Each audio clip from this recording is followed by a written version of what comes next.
So yan, nandito na po yung mga palahi natin, no, na mga oriental sweaters, oriental hatch, ano, at saka yung Asil Boston SBR Tornado natin, no.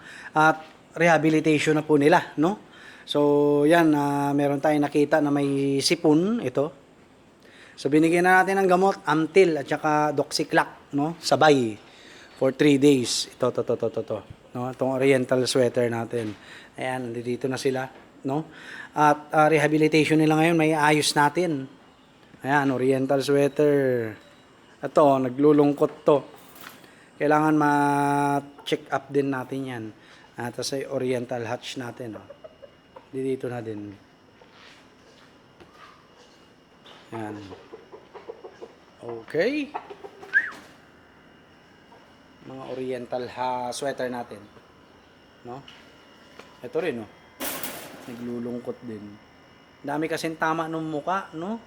Dahil sa, ito yung mga maliliit natin na mga oriental sweaters din. Si Asil Boston, tatay nila.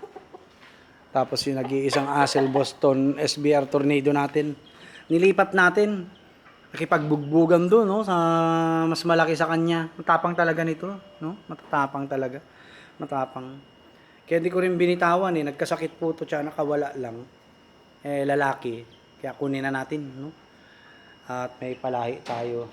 And then, nandito yung mga future breeding materials natin. Si GBS Oak Grove SBR Tornado natin from El Duende Game Farm. At yung dalawa nating 5K sweater. Ayan. Yun. Okay. Mag-ina po yan, no? Straight sweater. Tapos yung ating Gilmore Hatch. Gilmore Hatch light side. Ayan. No? So, ang gagamitin natin dyan, itong si Gilmore tsaka si SBR Tornado. Cross natin dito. No? Para pambenta agad, no? Hindi na tayo mahihirap-hirapan. Ngayon tong si dalawang 5K sweater natin, pambak to mama natin to. No, tong dalawa, no? So, yan habang nagpapapisa pa tayo ng quail eggs. Dito muna sila para ma-monitor natin. Tapos yung tatlong tandang po ng bossing natin ay kukunin niya na rin mamaya o kaya bukas daw. Kaya wala na tayong manok dun sa kabila na naka-scratch pen muna, no? So sa tag-ulan na natin sila ibabalik doon. At i-convert ito ng quail layers po, no? Ayan, no? So dito muna sila. Okay? Kasi hindi natin na-monitor doon.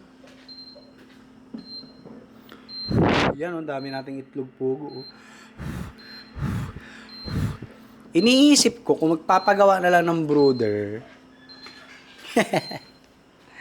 Para itong mga tandang natin nandito, no? Tapos sa mga nandoon lang, mga kawala natin na mga ano. So iniisip ko kung magpapagawa po tayo dito ng